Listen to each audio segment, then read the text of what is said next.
د کمپیوټر مشخصات معلومول، انګریزي کې ورته وایي سپیسیفیکیشن اف کمپیوټر. کله ته پوښتنه کوي چانه چې د کمپیوټر مواصفات څه ده، نو انګریزي کې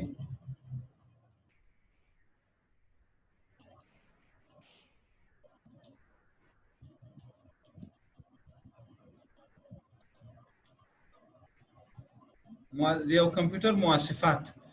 دا موضوع بنن لزان موس ملګر نو پوښتنه کوله، خو چا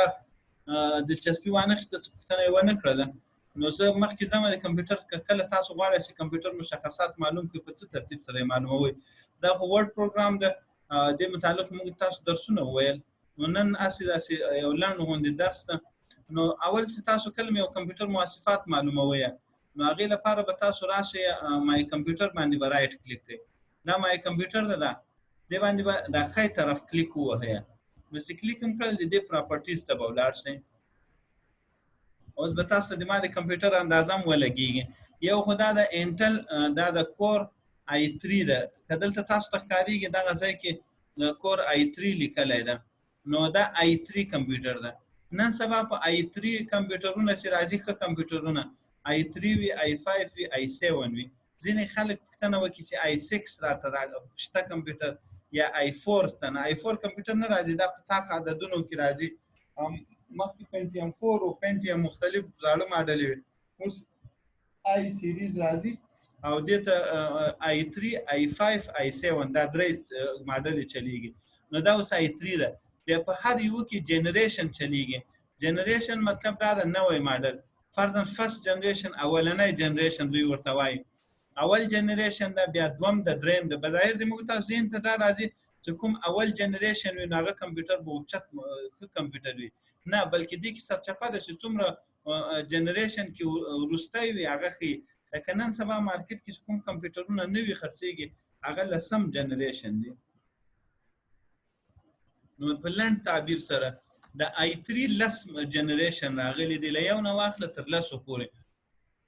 نو د اول جنریشن قیمتونه د ارزانه اول 10,000 کې آی 3 وي، که آی 5 وي، آی 7 وي، د آی 5 او د آی 7 منځ کې یا د آی 3 منځ کې یو 2-3 د قیمت له نګاه نه فرق وي. کارکردګي کې به یو څه فرق وي. نو که تاسو آی 3 وي بیا به جنریشن معلوموئ. جنریشن کې دې خواته چې دا لیکلي دی 370 لیکلي، دا له 0 کم که 3 هندسې دلته لیکلي وو،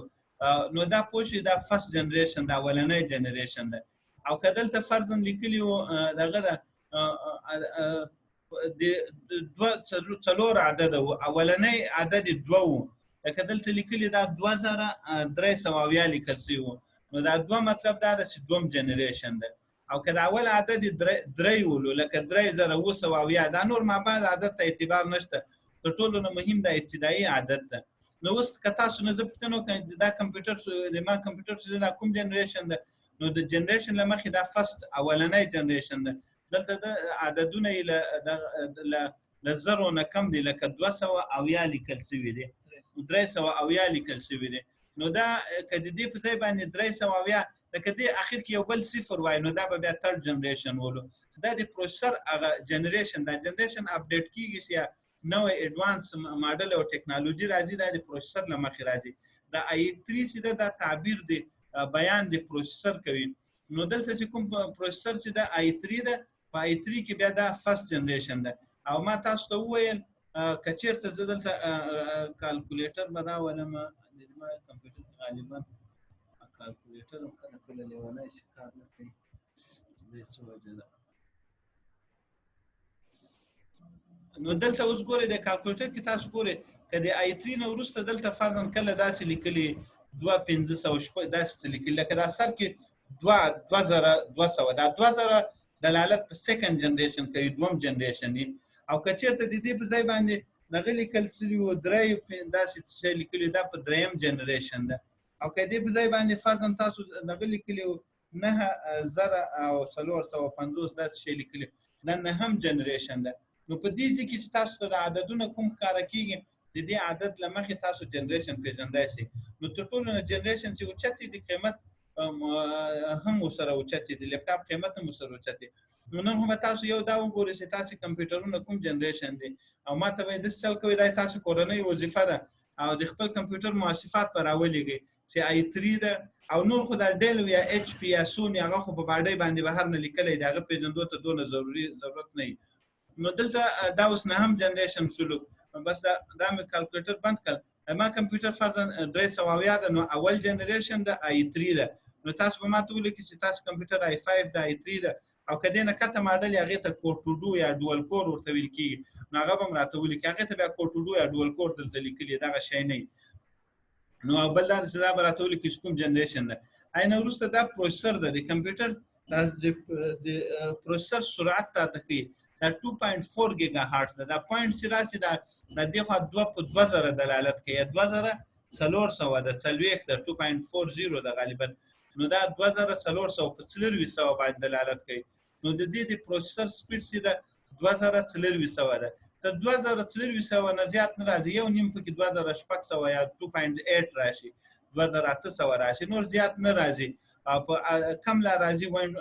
لکه 1.9 1900 یا 2000 هغه 2.0 2000 ته بیا لیکلي. نو دا تاسو پروسیسر ته دا هم راته ولیکئ چې تاسو کمپیوټر څومره پروسیسر ده. نو دا اهم شی د کمپیوټر قیمت چې تعینېږي د دې شي نه تعینېږي. که دا مواصفات یې څومره لوړ وو نو کمپیوټر قیمت هم لوړ ده، او که دا کم ولو بعضې خلک i7 ته خوشحاله شي. اوس یو کمپیوټر د i3 ده خو جنریشن یې اوچت ده، جنریشن یې 5 یا 6 جنریشن ده، او بل i7 ده. نو عام خلک خو i7 ته وګوري او جنریشن یې اول یا دوم یې، نو هغه i3 چې جنریشن یې لوړ تر i7 ډېر په قیمت له لحاظ هم ښه ده، کارکردګي له لحاظ هم ښه ده. او بل دا زه به تاسو ته وښیم دا پروسیسر نن سبا ډوال پروسیسر راځي، لکه دا تقریبا دا 2.4 پروسیسر دی. دا 2.4 څلورو کې ضرب کېږي، دا په هغه حساب باندې څلور پروسیسر راځي، او مخکې پروسیسر هم بیا زه تاسو ته ښیم. نو دا دې نقطه باندې انشاءالله تاسو پوه شوي یاست. دا پروسیسر ده او کمپیوټر دغه درته کوي، پروسیسر درته کوي، د هغه سرعت درته کوي، او د هغې بیا جنریشن او ماډل درته کوي. جنریشن کې ما تاسو دا خبره وکړه چې څومره لوړ جنریشن وي هغه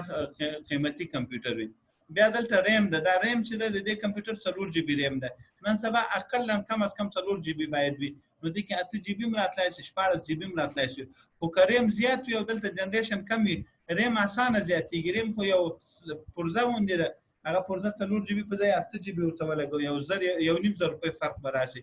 اصل شی چې د قیمت کې چې رول لوبوي هغه د پروسیسر ده او د پروسیسر جنریشن ده.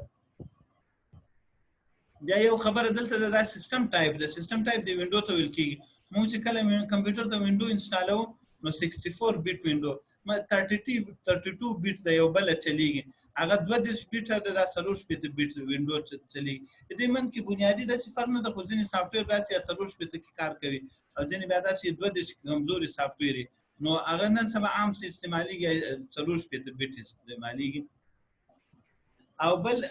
دا دلته لیکلي وینډو 10 ده. نو دې کمپیوټر کې اوس وینډو 10 ده، که تاسو 7 انسټال کړي 7 به لیکلي او دا به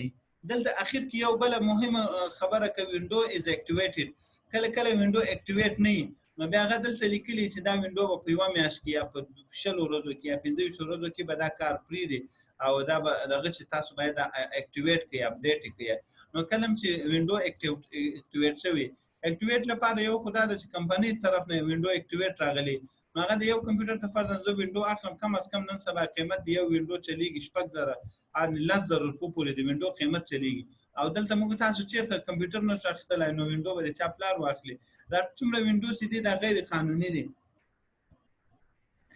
کمپنۍ طرف نه موقت یو میاشت لپاره ټریل ورژن دی ته ویل کېږي، هغه صادر شوي. بیا د دې لپاره خپل کسان ناست، سافټویر متخصصین ناست، هغه په یو چلونو نه هغه اکټیویټ کړي که نه. نو هغه چې کله اکټیویټ کړي نو هغه بیا بیخي داسې کار کوي لکه د دغه غوندې، لکه د اصلي وینډو غوندې، لکه یو چل او یو هیله ورته وکړي. ځینې کسان هیله نه مني، نو که هیله نه مني بیا دغه وینډوګانې باید یو استعمال نه کړي. هغه باید هر څوک کمپیوټر ته وینډو اخلي نو په 10,000 کالدارې باندې یا 10,000 هم نه بلکې $100 باندې وینډو کېږي. ځکه دوی هیله نه مني، او هیله چې نه مني نو کمپیوټر دا وینډو استعمال ورته ناجایز ده، لکه څنګه چې دوی د اسقاط هیله نه مني. نو دلته هم دا وینډو به بالکل دا مې هسې یو جمله منځ کې راغله ذهن ته مې، او به هر تقدیر دغه وینډو چې د اکټیویټ کېدو لپاره دا غیر قانوني. ما تاسو ته عرض کړو چې عام کسان ورته ناست بیا کریکر جوړ کی ورته هغه د کمپنۍ طرف نه چې کوم قیودات وضع شوي دا وینډو جینون ښکاره نسی او دا غیر جینون غیر اکټیویټ ان اکټیویټ ښکاره سي نو دغه الفاظ او یا دغه شرایط او قیدونو د منځ وړلو لپاره کریکر وی هغه بیا سافټویر په توسط باندې دا کارونه کوي لکه اوس تاسو فیسبوک یو آی ډي جوړ کړئ او ځوان راپورټ تاسو آی ډي وو چې ختمه کی دا چې د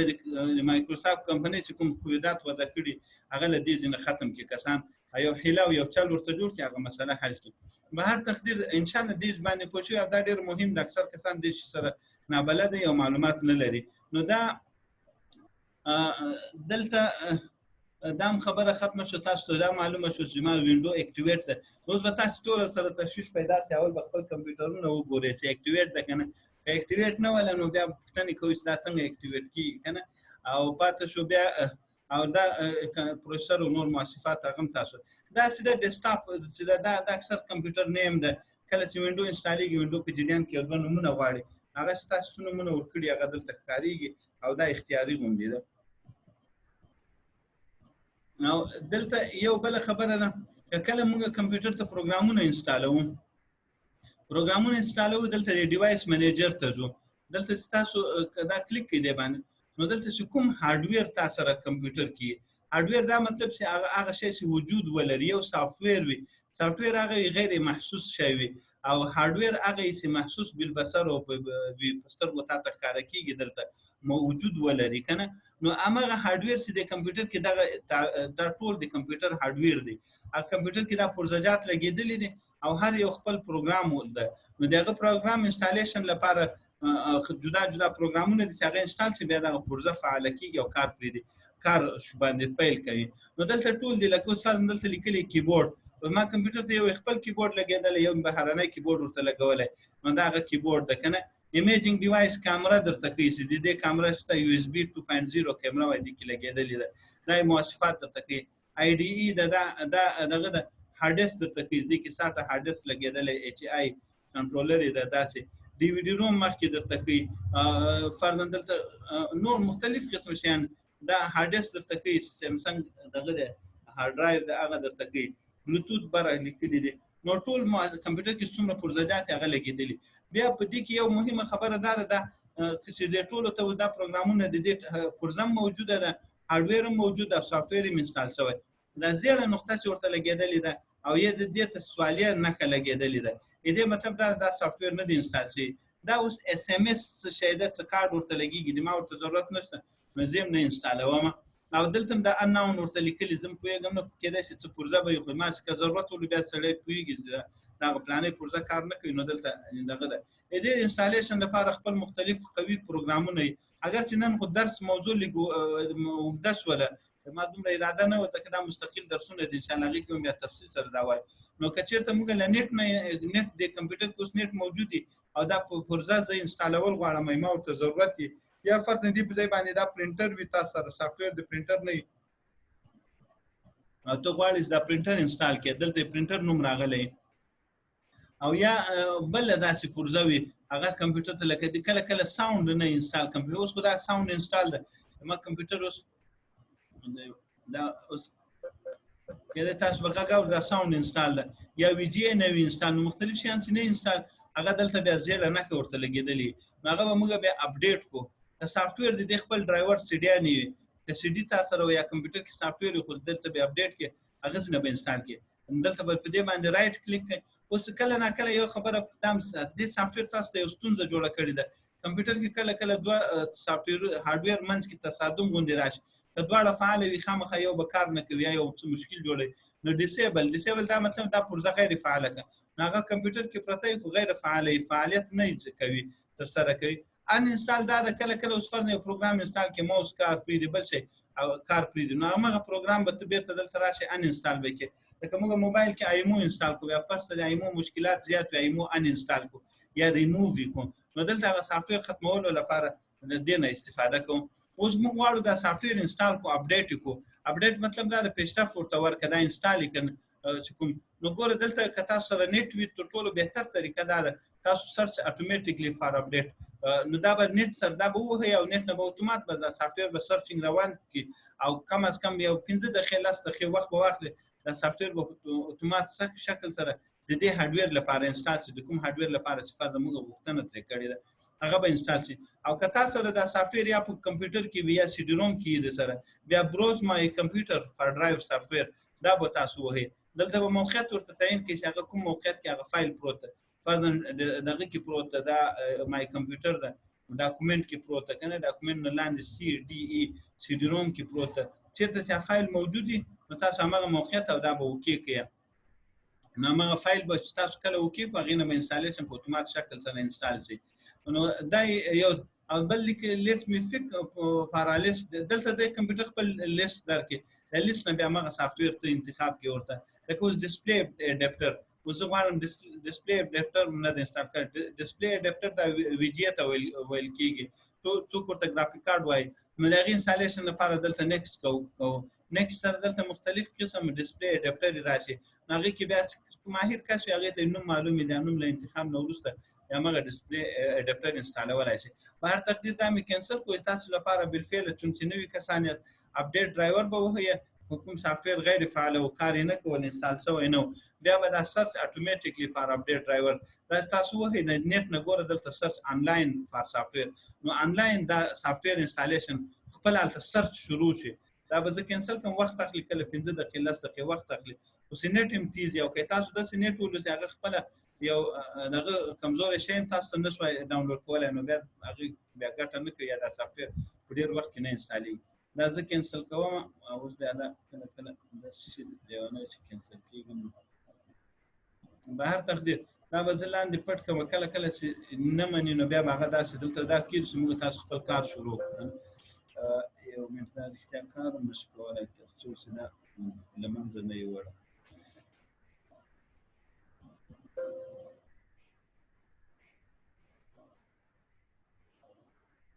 دا کینسل شنو نو به هر تقدیر دلته دا مختلف قسم هارډویر دی هغه تاسو کتلای شئ او غیر استفاده هم کولای شئ. دلته ما تاسو وختي خبره وکړه چې پروسیسر معلومول موږ تاسو دلته فرضاً د کې بلوتوث راغلی د بلوتوث دلته انسټال ده ګلیکسي جی 7 دا ما فرضاً د موبایل بلوتوث مې انسټال کړی هغه راغلی دا بل مایکروسافټ بلوتوث د خپل ده هغه راغلی دا هغه دلته انسټال شوی ده او ما تاسو د پروسیسر خبره وکړه چې تاسو په یاد د ما کمپیوټر پروسیسر 2.4 ولو نو پروسیسر د کوم کې دا د لاندې دا پروسیسر ده اوس ګوره دا 2 کور i3 پروسیسر ده 300 یعنی فرست جنریشن د 2.4 ده او څلور پروسیسر دي 1 2 3 4 نو دا په بل تعبیر سره واخلو څلور ساعت څلور او تقریبا دا د شپږ نوي د دې پروسیسر د لکه دغه د نظر او شپږ سوه پروسیسر د دې په هغه سره خو خیر اصل هغه ته لکه دا څلور پروسیسر دي په عام تعبیر ترې په 2.4 یو پروسیسر سره کې ځینې کمپیوټرونه داسې هغه قوي کمپیوټرونه دي دا څلورو په ځای اته راغلی دي او سرعت بیا تیز وي او دلته وخت هم په ختمېدو نه یو خبره بله پاتې شو دي کې خو کار ډېر دی انشاءالله دا کار هم بیا څوکه تاسو ته زه تشریح کوم او یو دلته زه ولاړم د مای کمپیوټر باندې بیا رایټ کلیک کوم وختي زه پراپرټیز ته تللی وم پراپرټیز نه هلته اوس دلته ځو د منیج ته ځو منیج کې بیا هارډیسک تاسو ته ښیي چې د دې تاسو کمپیوټر کې مهمه پرده د پروسیسر ریم او هارډیسک دی پروسیسر خو موږ یا وکتل ریم هم وکتل دلته به لاړ شو اما مخکې وختي موږ ډیوایس منیجر راغلی دی چې تاسو راوستی هماغه شیان یې دلته راوړو اوس د ډیسک منیجمنټ ته ځم ډیسک منیجمنټ تاسو د هارډیسک ښیي دا د کې یو هارډیسک لګېدلی که دوه لګېدلي وای دلته به دا سی ډي روم ده دلته بیا راغلی ډیسک 1 او ډیسک 2 به بیا دوه زیات او د دې هارډیسک د 415 جی بي ده 415 دلته لیکل کېږي خو اصل کې دا 1500 جی بي وي دا 15 د دې شیر وي چې پارټیشن سره اوس شیر کېږي سره نو لیک کم ښکاروي که 1000 جی بي هارډیسک تاسو سره وي هغه به 900 شلو ډېر داسې ښکاره کېږي نو به هر تقدیر دا 1500 جی بي ده که تاسو وایي دې کې درې پارټیشن دي سی ډي او ای او هر یو تاسو د سی پارټیشن اته څلوېښت جی بي ده دا بل بیا 195 ده دا بل 221 جی بي ده نو دا او په دې باندې که تاسو رایټ کلیک کړ دا پارټیشن دلته ډیلیټ کړ نو دا دې کې څومره ډیټا د هغه ختمیږي نو تاسو باید دلته کله ناکله داسې دې ته حروف ورکړي دي سی ډي دا یو ته حرف نه ورکړی پارټیشن مرکه یالته بیا مای کمپیوټر کې ستاسو لاړ شي نه ښکاره کېږي. نو د هغه د ښکارېدو لپاره به بیا تاسو دلته لاړ شئ او دلته به بیا چینج ډرایو لیټر دا به ورته وایي. چینج ډرایو لیټر دا څنګه ورته وویل او دلته به اډ کې دلته خو ای راغلی دی تیار دا هلته ښکاره کېږي. بیا په هغه صورت کې ای نه یې لیکلی، تاسو به دا اډ ووهئ. اوس د دې حرف هم بدلولی چې هغوی دې بدلېدو ته ضرورت نشته. کله کله ځینې سافټویر بیا کار پرېږدي. په هر تقدیر که دلته نه ښکاره کېږي دا به صرف اډ کوي، اوکې به یې کوي، نه پارټیشن به دلته په اتومات شکل سره ښکاره شي. بس دا انشاءالله نننی درس ولو او اسانه به وي، دونه به سخت نه وي، خو تاسو لپاره به انشاءالله الرحمن ډېر ګټور وي. او بس دا پروګرام زه بندوم او نور هم خدای الله سپارو. الله حافظ و ناصر. السلام علیکم ورحمة الله وبرکاته.